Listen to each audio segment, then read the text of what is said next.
올해도 작년과 마찬가지로 범세계적 재난이 많은 사람들의 삶에 큰 변화를 가져다 주었습니다. 뛰어난 적응력으로 상황을 대처해 나간다고 하지만 시간이 지날수록 현재 상황에 무뎌지는 우리의 모습도 발견하게 됩니다. 내가 할 수 있는 일이 더 이상 없다고 느낄 때 우리는 현실에 안주하게 되며 무기력함을 느끼게 됩니다. 반복되는 일상과 번아웃을 이겨내기 위해 몇몇 회사는 유연한 업무 환경과 다양한 지원 제도를 제공하고 있습니다. 가장 대표적인 예로 리프레시 휴가를 예로 들 수 있습니다. 이는 입사 후 일정한 시간이 지났을 때 자기 개발과 휴식 및 재충전의 기회를 위해 최대 한 달의 유급 휴가를 의미합니다. 현재 이에 대한 피드백은 굉장히 긍정적이며 많은 회사들이 적극적으로 반영하고 있는 추세입니다. 이러한 무기력한 상태는 육체와 정신에 국한되지 않습니다. 우리의 영적인 부분도 안일함으로부터 자유롭지 못합니다. 오늘 우리가 함께 읽은 잠언 말씀은 영적인 무기력함과 안일함 가운데 숨을 고르는 리프레시를 제시하고 있습니다. 어제로 잠언 전체 북상의 3분의 2가 완료되었습니다. 잠언은 다른 어떤 성경과 다르게 여러 가지 충고를 수집해 놓은 듯한 형태를 띠고 있습니다. 실용적인 면이 강화된 것처럼 보이지만 때로는 그 말씀의 오묘함이 우리의 이해를 더디게 하기도 합니다. 하지만 그 모든 것을 통틀어서 우리가 놓치지 말아야 될 부분이 있다면 그것은 바로 우리 삶 가운데 역사하시는 하나님의 섭리입니다. 많은 부분의 잠언 말씀은 조건적 축복을 내포하고 있습니다. 부지런하고 절제하고 겸손하며 지혜를 추구하는 자들에게는 하나님께서 축복을 약속하셨습니다.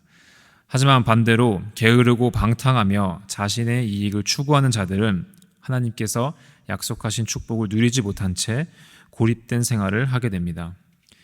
살아계신 하나님께서는 우리가 그분의 창조 역사 안에서 충만한 복을 누리기 원하십니다. 우리를 향한 하나님의 첫 번째 명령은 무엇이었습니까? 생육하고 번성하고 충만하고 땅의 모든 것을 정복하고 생물을 다스리는 것이었습니다. 하지만 죄가 세상에 들어온 뒤 풍성히 누릴 수 있는 하나님의 축복에 우리의 수고와 노력이 더해졌습니다. 우리는 삶의 다양한 부분에서 하나님의 은혜를 누리지 못하고 지나치게 됩니다. 돌아보면 후회되는 일이 많습니다. 하나님의 은혜를 누리지 못하고 지나치게 됩니다. 하지만 죄가 세상에 들어온 뒤 풍성히 누릴 수 있는 하나님의 축복에 우리의 수고와 노력이 더해졌습니다. 우리는 삶의 다양한 부분에서 하나님의 은혜를 누리지 못하고 지나치게 됩니다. 돌아보면 후회되는 일들이 있습니다. 잠언 말씀을 읽어도 순종하며 살지 못할 때가 너무나도 많습니다. 그럼에도 불구하고 성도가 잊지 말아야 하는 가장 기본적인 믿음은 무엇일까요? 그것은 바로 나의 부족함 가운데 하나님의 섭리가 작용하고 있다는 사실입니다. 오늘 잠언의 저자는 도덕적으로 살아가는데 우리가 잊지 말아야 할 부분을 환기시키고 있습니다. 우리 함께 1절 말씀을 다시 읽도록 하겠습니다. 왕의 마음이 여호와의 손에 있음이 마치 봇물과 같아서 그가 의미로 인도하시느니라. 이 세상 그 어떤 왕이 자신의 일을 펼친다고 할지라도 그 걸음을 인도하시는 분은 바로 살아계신 여호와 하나님입니다. 1절에 봇물이라고 표현한 단어는 더 정확히 인공적으로 만들어진 수로나 운하를 뜻합니다. 최근 뉴스를 통해 수에즈 운하가 화물선의 좌초로 마비되었다는 기사를 접한 적이 있습니다. 유럽과 아시아를 잇는 수로가 11일 동안 막히자 그 피해가 무려 10조 원에 달하는 예측이 나왔습니다. 이를 통해서 인공적인 수로가 가지고 있는 역할이 얼마나 중요한지 다시 한번 느끼게 되었습니다. 사람이 만든 운하도 뜻이 있고 그 역할이 있습니다. 그렇다면 모든 것을 작정하시고 우리의 구원을 예정하신 하나님의 뜻은 얼마나 더 놀라운 일입니까? 우리가 하나님의 계획의 자세한 부분을 알지 못할지라도 한 가지 확신할 수 있는 사실은 세상 어떠한 권위도 하나님의 섭리와 통치를 넘어설 수 없다는 사실입니다. 다음으로 1절 하반부에서 그가 임의로 인도하시느니라는 표현이 있습니다. 이는 아무 기준이나 원칙 없이 하고 싶은 대로 인도하시는 하나님을 말하고 있지 않습니다. 조금 더 명확한 표현은 모든 것을 그가 기뻐하시는 대로 인도하신다가 될 수 있습니다.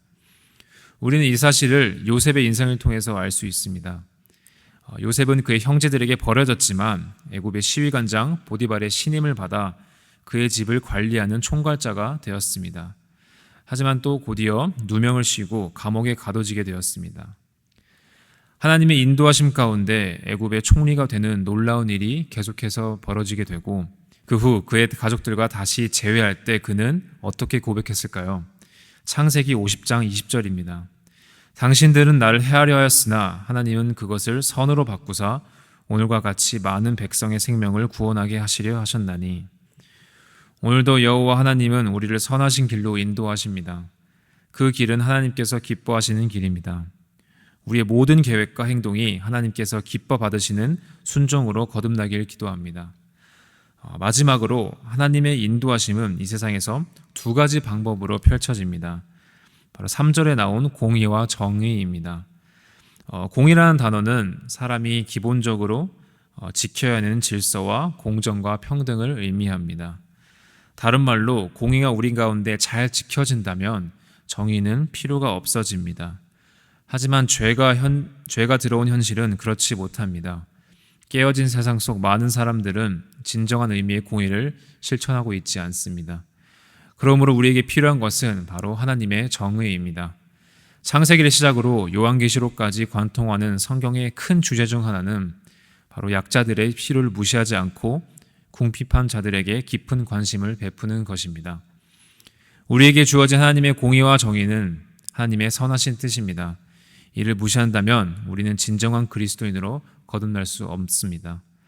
세상을 향한 하나님의 뜻은 우리를 순종 가운데 역사하신 하나님의 공의와 정의입니다. 사랑하는 금광의 성도 여러분, 하나님은 그분의 완벽하신 뜻 아래 세상을 이끌어 가십니다. 현재 우리 상황에 돌파구가 보이지 않는다고 할지라도 우리의 발걸음을 선한 길로 인도하시는 하나님을 믿고 의지하시길 바랍니다.